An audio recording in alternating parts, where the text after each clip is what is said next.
E sobre o treinamento também, é muito diferente aqui de como as coisas funcionam no laboratório no Brasil.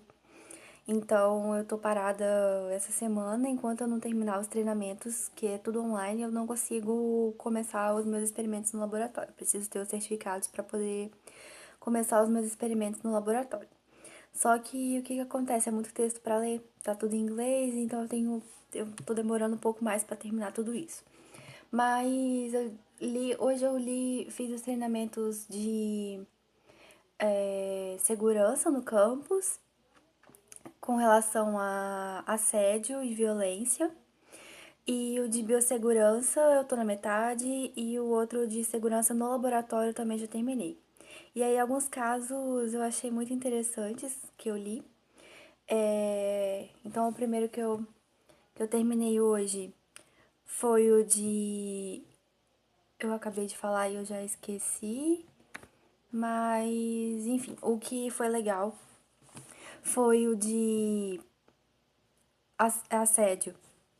E eu achei incrível todas as políticas que eles têm dentro da universidade sobre isso. E, e uma das regras é: você não pode não fazer nada. Não fazer nada não é uma opção. E aí eles contavam no treinamento duas histórias de duas mulheres que foram mortas por conta de situações de assédio no trabalho. Então, uma delas estava perto de se aposentar e o chefe dela tava assediando ela. E aí ela, faltando pouco tempo ela fez queixa, ela prestou queixa, e quando tava pra ter alguma restrição judicial, tava quase se aposentando e já ele foi lá e matou ela. Então, e depois se matou. E era um cara que trabalhava com ela. Era o chefe dela. E eu acho que era o chefe, mas se eu não tô enganada, mas era alguém que trabalhava com ela. E o outro caso foi de uma enfermeira que trabalhava também num hospital e também foi morta pelo ex-namorado, que era um médico e trabalhava nesse hospital também, no mesmo hospital que ela. E todo mundo via a situação, todo mundo via os abusos nesses dois casos, todo mundo via, todo mundo sabia que alguma coisa estava errada. Mas ninguém agiu a tempo de prevenir que a morte delas acontecesse. Então, as duas foram mortas, uma delas foi esfaqueada. Depois o cara se matou, acho que essa foi ela, foi a enfermeira que foi esfaqueada até a morte. E o, o cara depois se matou com uma overdose de uma droga. E a outra eu não me lembro, mas foram casos de violência. E esses casos ficaram muito famosos. E aqui no Canadá, aqui no estado de. Aqui em Ontário. E aí, não fazer nada não é uma opção. Então, nesse treinamento, eles falam vários sinais que você pode identificar de pessoas que estão sofrendo abuso, estão sofrendo assédio dentro do ambiente de trabalho, ou mesmo que chegam com marcas de violência doméstica. Então, tem alguns sinais que você pode perceber, e nesse caso, a orientação é que a pessoa ajude a outra. Não fazer nada não é uma opção. E aí eu fiquei lembrando daquele caso da moça que foi morta recentemente aí no Brasil. E os vizinhos devem ter ouvido ela gritar e ninguém fez nada. E aí eu fiquei pensando na diferença da política, né? Não da política, mas da conduta mesmo, de um e de outro, de um país e de outro. Eu acho que a gente tem muito que aprender ainda, mas eu achei bem interessante que isso já tivesse no treinamento assim que a pessoa entra na universidade, como é o meu caso. E o outro curso, o outro treino foi de segurança no laboratório. E o de segurança no laboratório também foi muito interessante. Falava sobre EPI, sobre usar óculos de proteção, luvas, o jaleco, o sapato fechado, o corpo todo coberto, né? Com calça e tudo, roupas apropriadas para o trabalho. E que é considerado EPI e tudo mais, e sobre a conduta dentro do laboratório, para manter tudo organizado, sobre reagentes que devem ser corretamente etiquetados, estoque, que não deve ser comprado mais do que a quantidade suficiente para usar.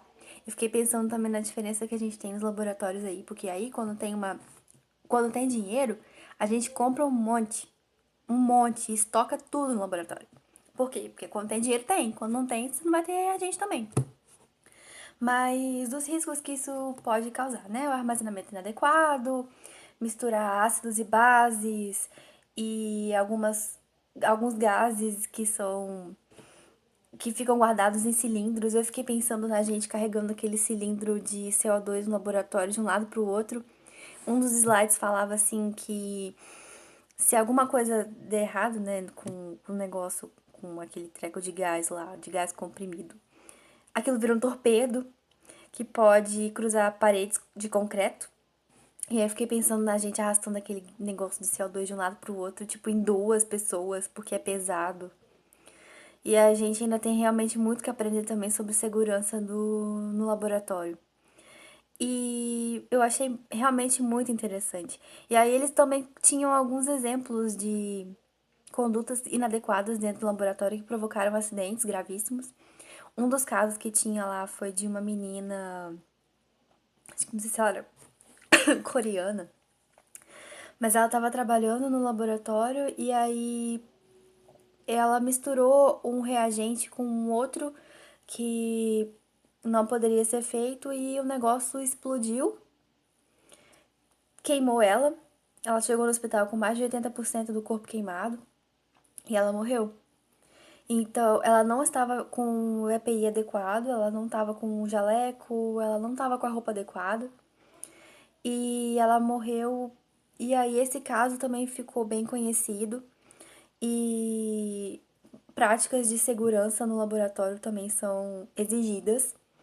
Não são nem recomendadas, são exigidas. E aí, eles têm todo esse treinamento para isso. Então, você tem o direito. Uma das coisas que eu li também é que você tem o direito de saber, o direito de participar e o direito de se recusar a fazer alguma coisa que você acha que não é segura para você e para os seus colegas. Eu achei isso muito legal. Você não pode sofrer represálias por se recusar a fazer coisas que sejam perigosas. E eu também fiquei imaginando a gente lá pendurado futucando aqueles cabos tudo, pendurando aparato, fio, cabo passando de um lado pro outro, porque se a gente não fizer também, o nosso trabalho vai ficar parado, então não tem jeito lá no Brasil, não tem jeito, a gente tem que fazer. E às vezes a gente se expõe a alguns riscos, então eu não consegui não lembrar do pessoal quando vai limpar o filtro de água do laboratório, por exemplo, e que sobe no banquinho que o banquinho, que por sinal não tá seguro. As pernas dos banquinhos estão bem arreganhadas, assim, não tá ficando mais nada em pé. E as pessoas às vezes sobem naqueles banquinhos em vez de pegar uma escada. E eu sempre falo isso e como eu tenho um pouco de medo de altura, eu sempre pego a escada.